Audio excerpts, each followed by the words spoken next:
Hello Mendix community. We have solved numerous business use cases using Mendix. Ever wondered if you could solve simple regular problems in Mendix? With that in mind, I'm bringing up a Mendix problem solving series. Let me quickly introduce myself before we go further. I'm Rachna BP, an expert certified Mendix developer working on Mendix platform from a decade. To become successful Mendix developer, I believe you need to master your problem solving skills. Most important key attribute in which a Mendix developer is evaluated is by his logical reasoning skills and how efficiently he solves a given problem. Let's see what's in store for us in this series. Agenda: understand the problem statement. Let's see how to solve it. Then let's see how to solve it explicitly in Mendix and conclude on this given problem statement.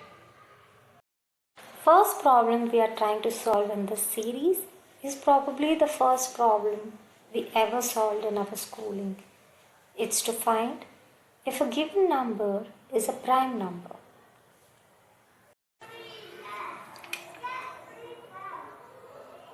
The first step to solve any problem is to understand what the problem is. Let's understand what a prime number is before jumping to solve it. A whole number greater than 1 which does not divide by any other number other than itself and 1 is called a prime number. Few examples of a prime number are 2, 3, 5, 7. The most common two methods to find if a number is prime are being discussed here. First method is called divide by half method. Second method is called divide by square root of a number method. To get hands dirty, let's see how we can build this using Mendix. To start building any Mendix application, first step is to build a domain model.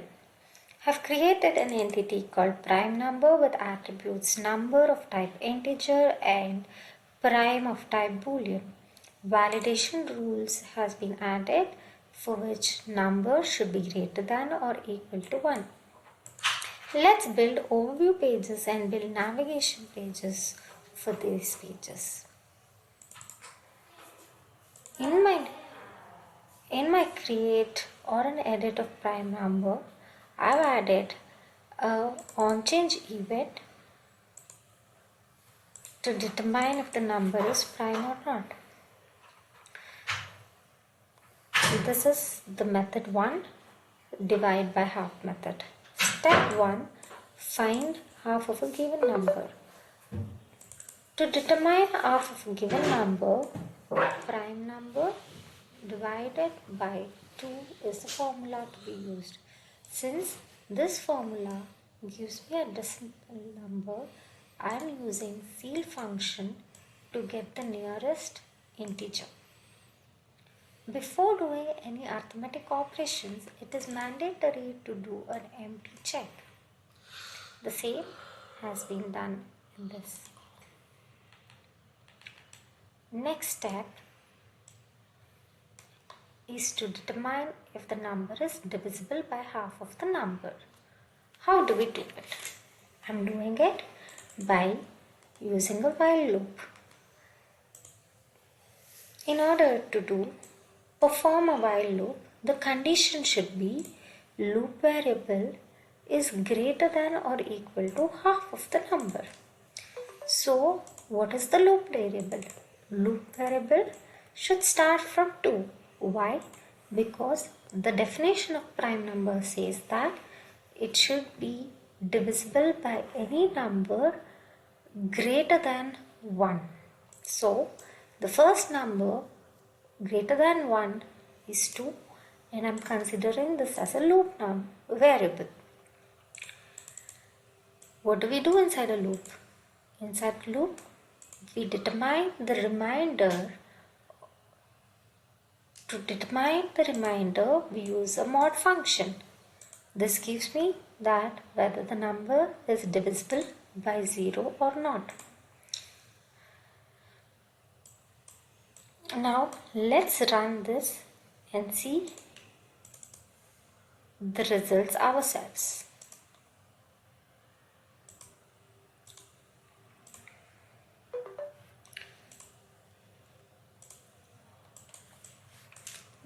I would like to determine if 997 is a prime number or not.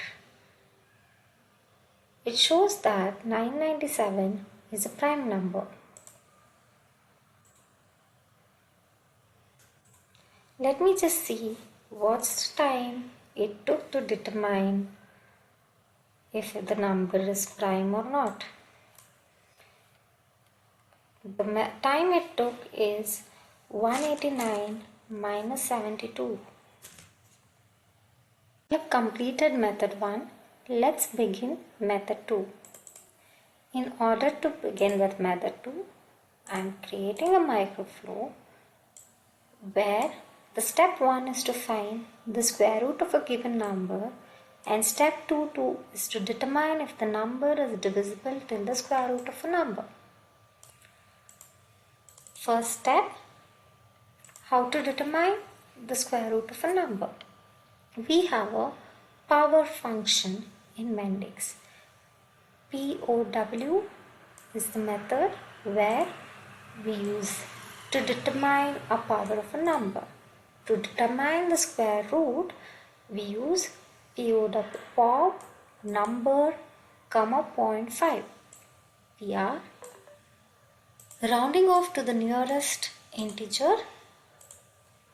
Similarly, like already explained, we always need to do empty check before any arithmetic operations. Hence, I have done it here. Then, we have a while condition which is very much similar to the previous microflow, where the loop variable should be less than or equal to the square root of number. If the number is not divisible, the loop variable keeps on incrementing, and if the number is visible, the loop ends. And it says that it is a prime number. Let's check this in the UI. First number which I will be entering is 997, and we determined that 997 is a prime number in method 2 as well. These are the timestamps for this. So it's about roughly 40 seconds. Analyzing the methods and its efficiencies. So like seen in the screenshot, method 1 took 117 seconds to determine if 997 was a prime number or not.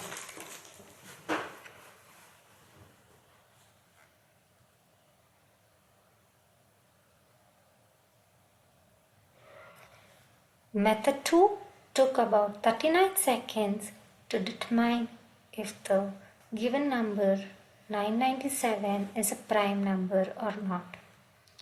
Concluding, we could easily use arithmetic functions present in Mendix to determine if the number is prime or not. Conclusion 2, empty check is mandatory for arithmetic operations.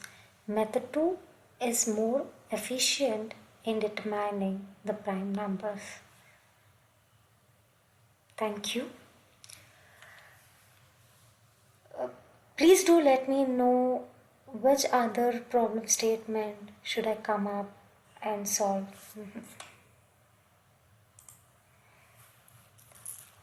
Analyzing the methods and its efficiencies. So like seen in the screenshot, method 1 took 117 seconds to determine if 997 was a prime number or not.